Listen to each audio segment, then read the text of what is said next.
Hey, what's up everybody? This is Etho, and welcome back to another episode of our Let's Play series.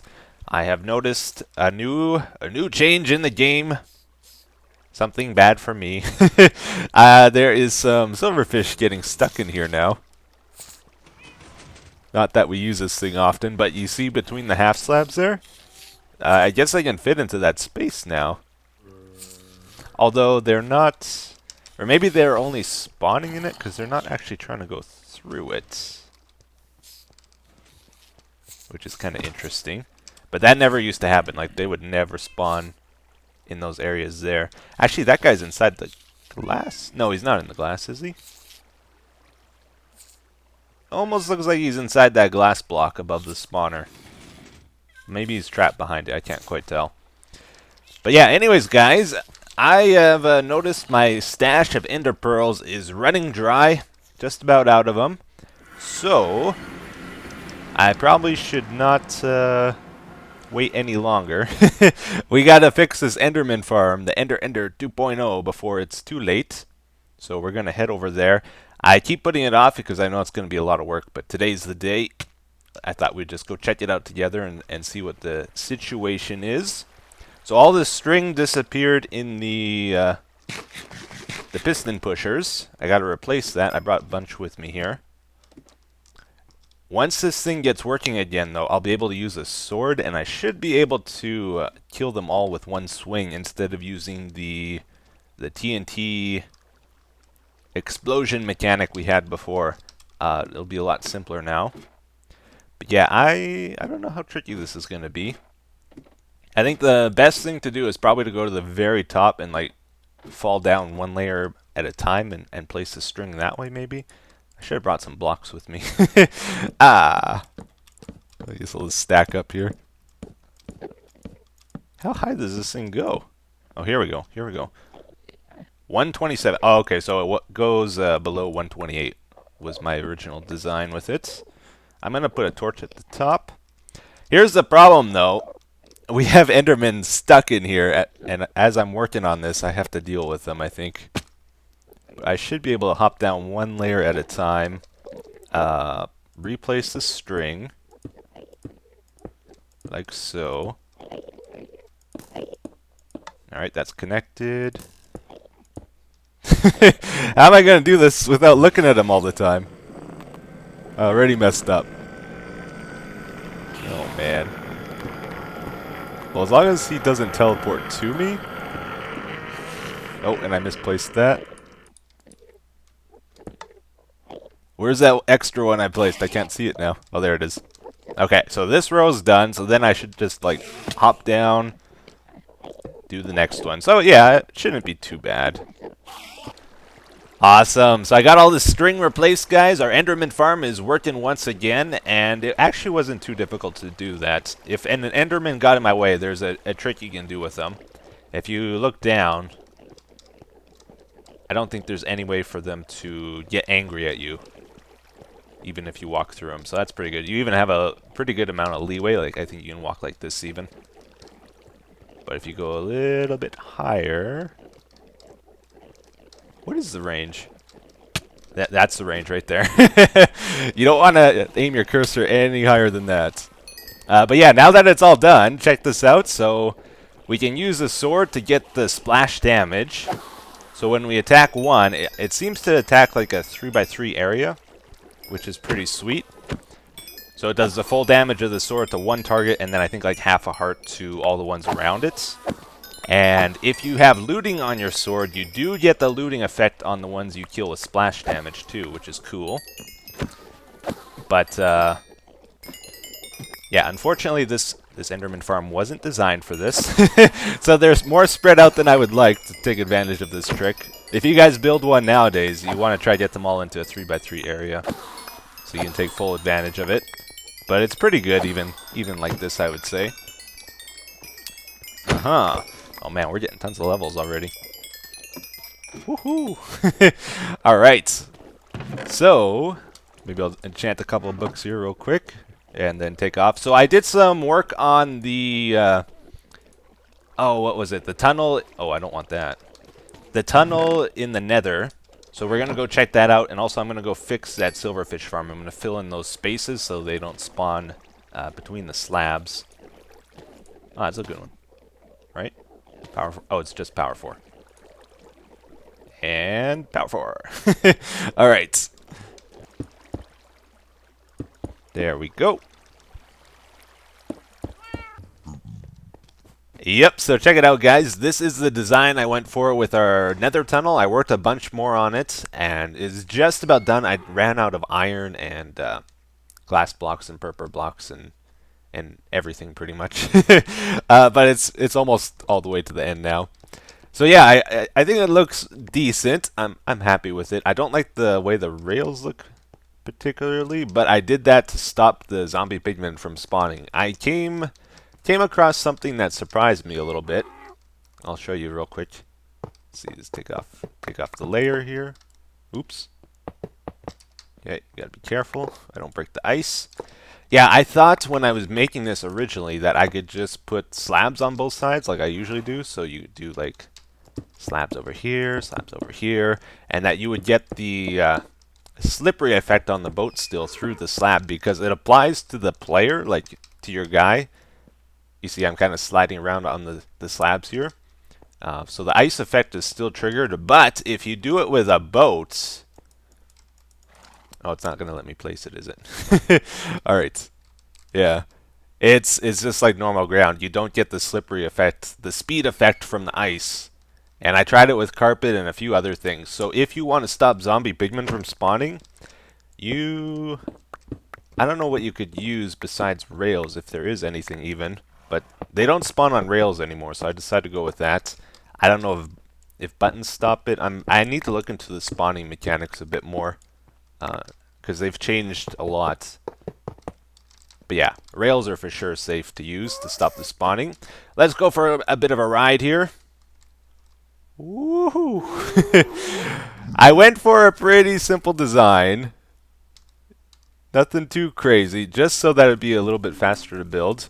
It still took many, many hours, though, I gotta say. Like, if you have to go 1,000 blocks in the nether, even a simple design like this is going to take you at least 3 hours. There's no way of doing it any faster, I don't think.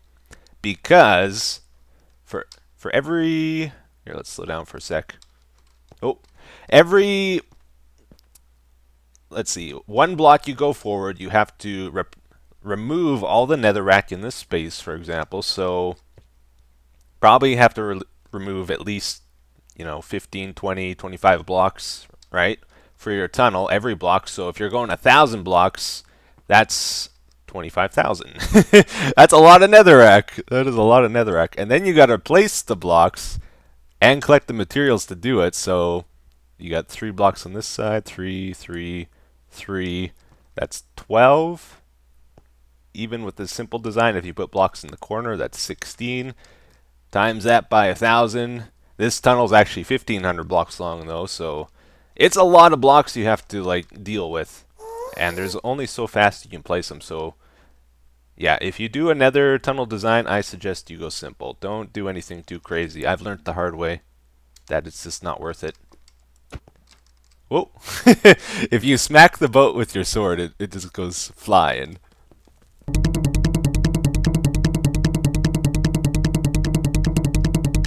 That was weird. You know what else is weird? Look at this. So if you go up the stairs, sometimes it happens. I think it depends on just how he lines up with the stairs. But he does this jitter climb. And sometimes it's smooth, like that second set was smooth there. Alright, so guys, it happened again. Something terrible. Oh, he even did it over there. Yes, there's a tiny staircase there.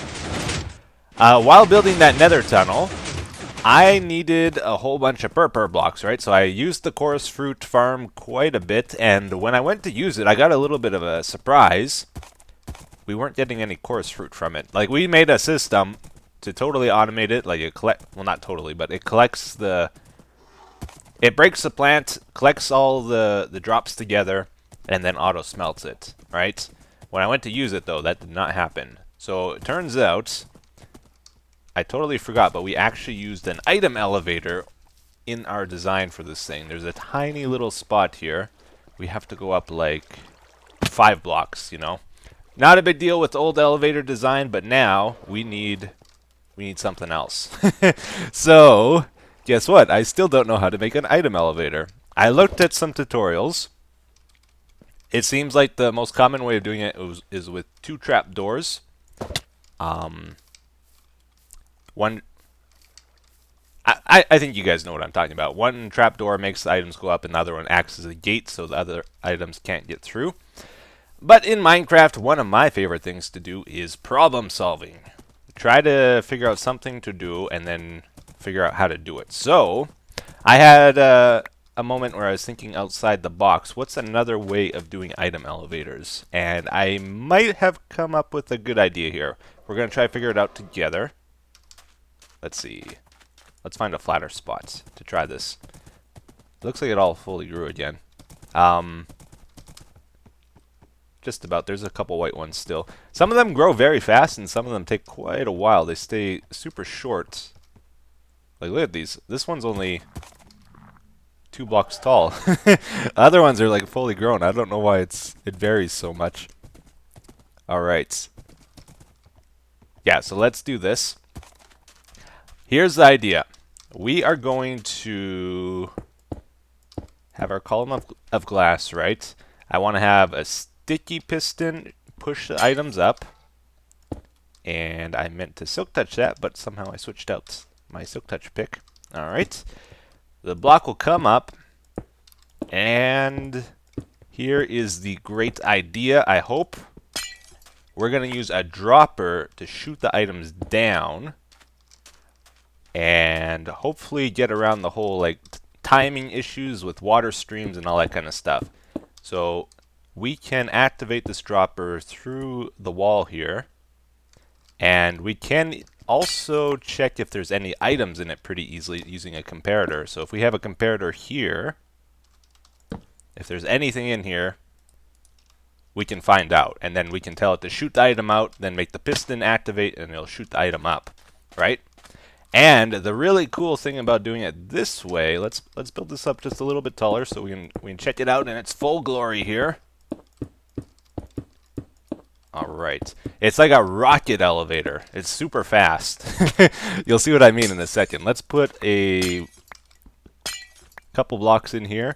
Oh yeah, and to get items into this dropper, I think we want to use a hopper like so. So you would have like your water stream drop the items off into this hopper here, like you would have your ice stream going into it. They'll go into the dropper, use the comparator to check when there's items in there. If there are items in there, make a clock runs that shoots items out of here. This is getting complicated. Shoots an item out, or several, and then activate the piston over here. I can't make a lever. No! Oh man. Tell you what, let's do it like this. And I totally missed it. But yeah, something like that. Oops. Yeah, let's put the glass blocks back. Let's fill it in properly. I really need a lever for here. I didn't make a button. Okay, let's do a button. That's better. Alright, so shoot an item out. It goes into that space there, and then when this gets activated, pew!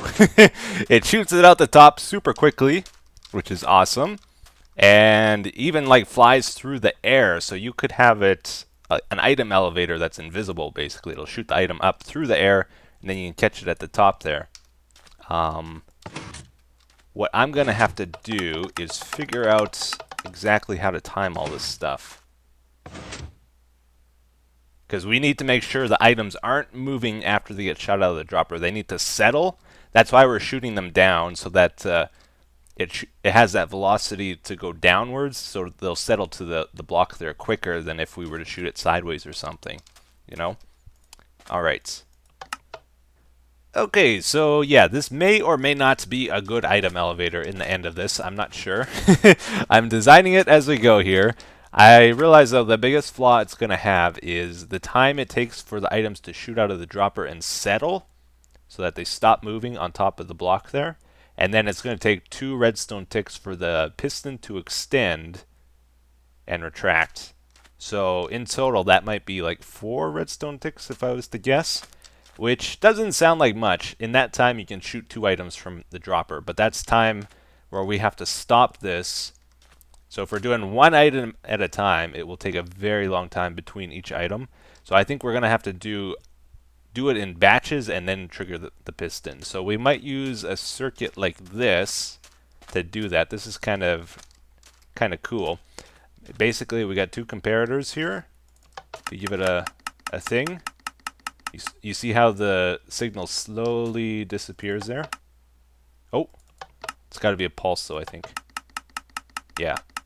So it slowly fades away. In that time, we loop this comparator back to itself, and that activates the comparator clock, which will shoot the items out of the dropper as quick as possible.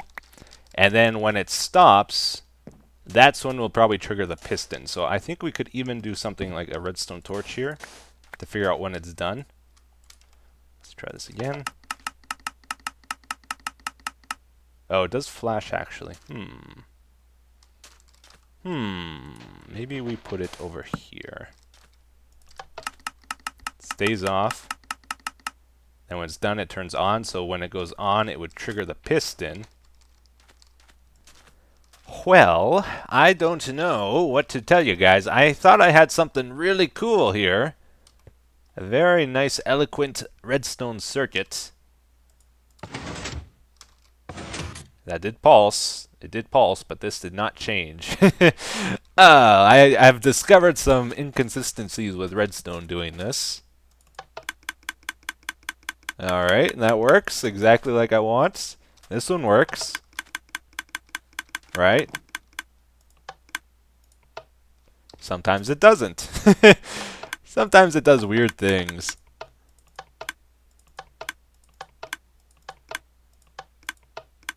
That time it works. Yeah, if you look at this though, you see the shape of the redstone? So at the bottom left we have redstone, top left and top middle, right and bottom right. If we go over here, that's exactly what I did. There's no way I did any different, right? Bottom left, top middle, right and bottom right. It's the exact same thing. This is the comparator that was switched. I don't know. And even if we get rid of this thing and we use a lever, like we have down there, like look at this. This comparator is stuck on right now. It's being powered, even though it's not powered. I don't get what's going on in this world. And this redstone dust is not getting powered by it. That's got to be a visual glitch, right? So confused. Lever, redstone, comparator, redstone. Lever, redstone, comparator, redstone. Block, subtraction comparator, redstone. Block, subtraction comparator, redstone. Redstone, redstone. Redstone, redstone. Guys, if you know what's wrong, please let me know. I do not understand this. And it's very frustrating. I was trying to avoid using a hopper clock. I wanted to try and make this simple. But that's out the window now, I think. So guys, I replaced that comparator gizmo with a hopper clock over there. And as you can see, it looks pretty complicated. That was the advantage of the comparator thing. It looks simple, you know. Now we got all this mess there, but it does seem to work pretty good. Let's try it out. So we throw that into our hoppers, which are now funneling into the dropper. And with our timing gizmo, we now receive packed ice in midair. So it shoots it up at us, which is a really cool effect. Quite a distance too, actually, isn't it? Now, I don't know how consistent this is. Like, it seems good. Yeah, we got all 59 back. Let's try it one more time. I'm worried. That's the thing. If I use my own design, I have to worry about losing items. Like if there's a problem with this, I really need to find it before I switch over to using this. Oh, that's because we were too far away though.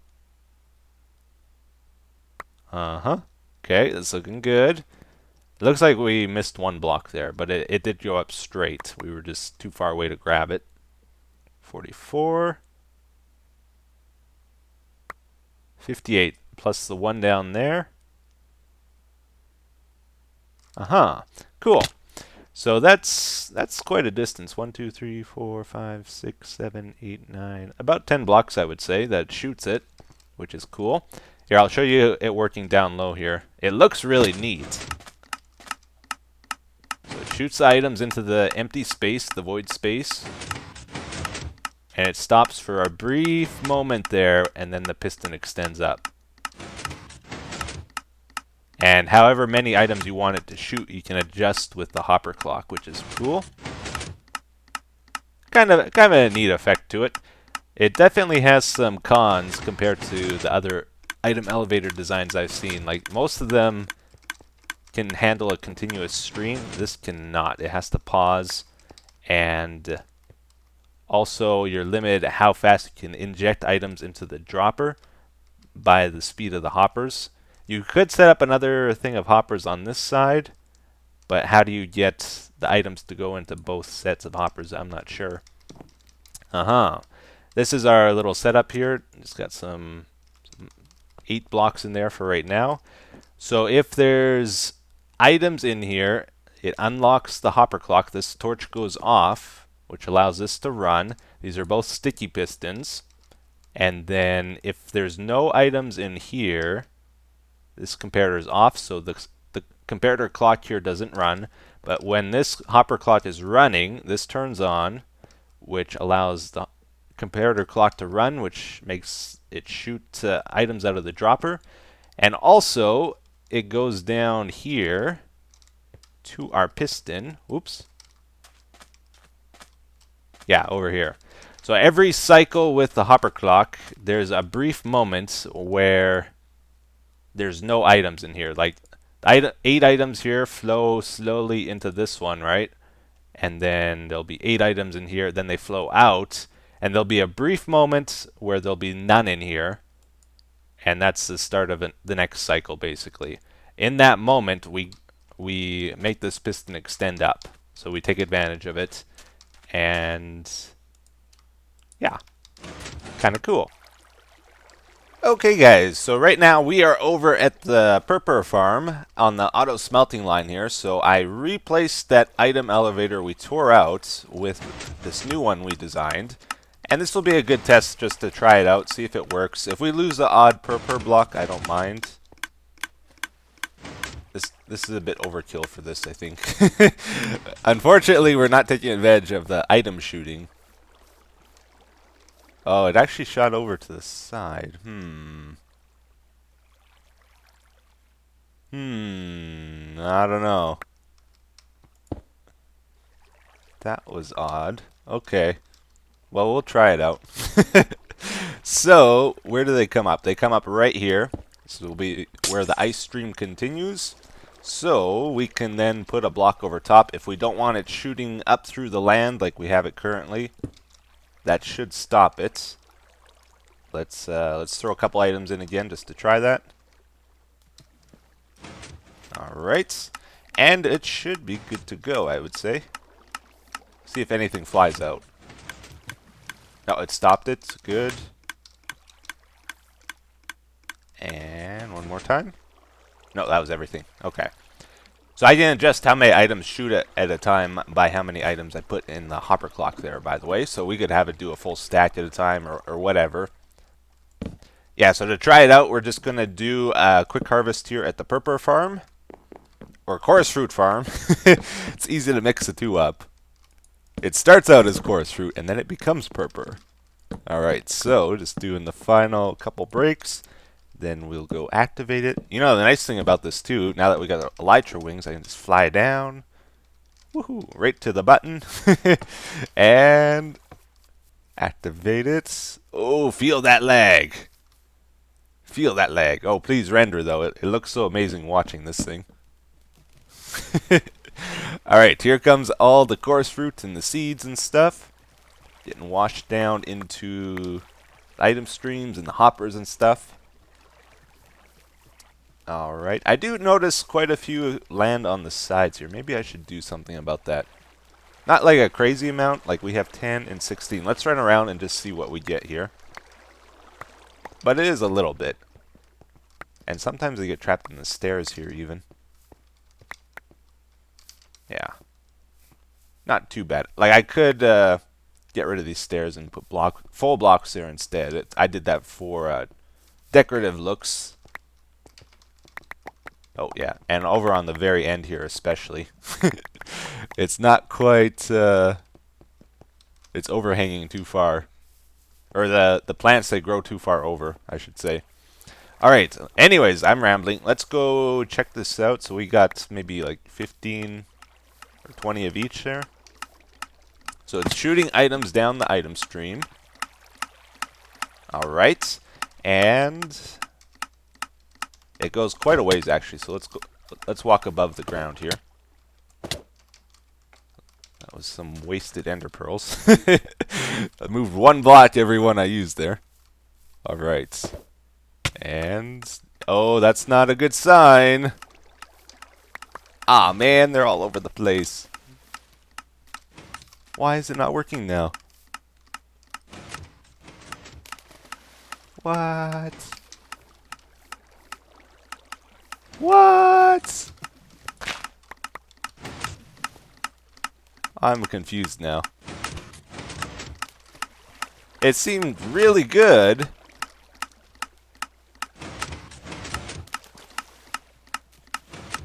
Huh.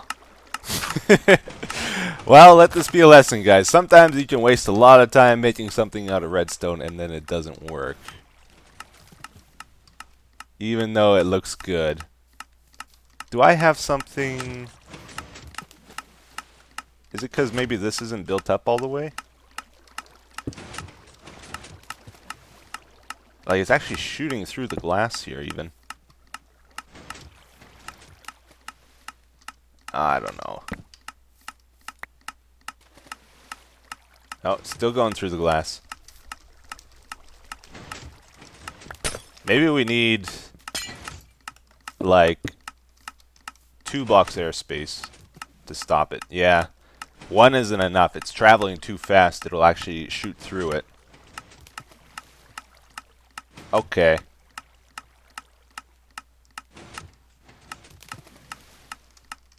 No, they're still shooting sideways, though. Ah, really? It seems to be stopping a lot more now. Yeah.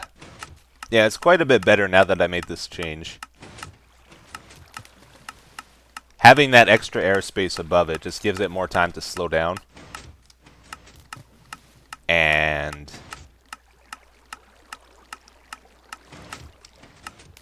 Okay. Okay, I think we got it, guys. Might want to even remove this one here. It needs that extra airspace so that it can stop. And if it doesn't stop, it shoots through the glass kind of sideways, it seems. I think. Still watching it. Oh, it's still happening, though.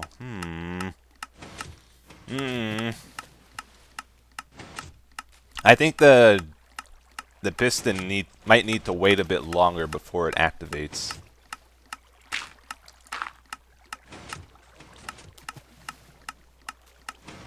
Alright, anyways.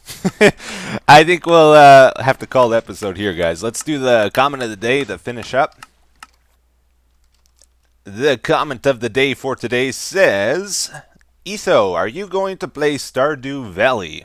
I would really love to see you play this, and I'm sure many other people would too. So I have played a lot of Stardew Valley in my whatever free time I can find. I've actually played it more than I should. I am addicted to that game. So those of you that don't know, I'm a huge Harvest Moon fan, like the old SNES, Nintendo 64, and Back to Nature for the PlayStation versions. Those are my favorite of the games. And I played them a lot when I was younger. Stardew Valley is very similar to that. it's actually maybe even better, I would say. So of course I'm a big fan of Stardew Valley. Even before Minecraft on my channel, I posted Harvest Moon videos without talking in them, and those have since been deleted. I do have a playthrough, a very, very old, very cringy Harvest Moon playthrough for like 10 episodes or something, then I quit it. Oh, where are my seeds? Did they not go through yet? Seeds? Seeds? Where are my seeds? What? Oh, does this use an item elevator too? Wait a second. Oh no. How do I get the seeds? I can't even remember. Well darn, we might have lost them all. 1 second, we have a crisis here, guys. They're supposed to be in this chest. There's none in the chest here. How did they get up here? Is it an item elevator? It is. No. I don't want to build another one. I'm going to have to look for a better design than what we built today. I don't trust it, to be honest. Yeah, I'll have to look into it a bit more. I was hoping to make something very simple, and I think I could have if those comparators worked like I thought they would. But yeah. Anyways, we're going to have to wrap it up here for today. So thank you guys for watching. Hope you enjoyed it. Oh yeah, and the reason why Stardew Valley isn't the best for my YouTube channel is because every day in that game is about 10 minutes long or so. At most, you might get 2 days per video. You have to play it for hundreds of days. That's many episodes, and it would take a very long time to get through a playthrough of that game. It's a better game for streaming than for YouTube, and because of that, I don't think I'm going to do it, even though I would love to. Like, that would be a very fun thing to play on the channel, but it's just, I would have to end it at an arbitrary time, you know, so people wouldn't be happy when I would end it, and yeah. Anyways, thanks for watching, guys. Hope you enjoyed it. Have a wonderful day. Take care. Bye-bye.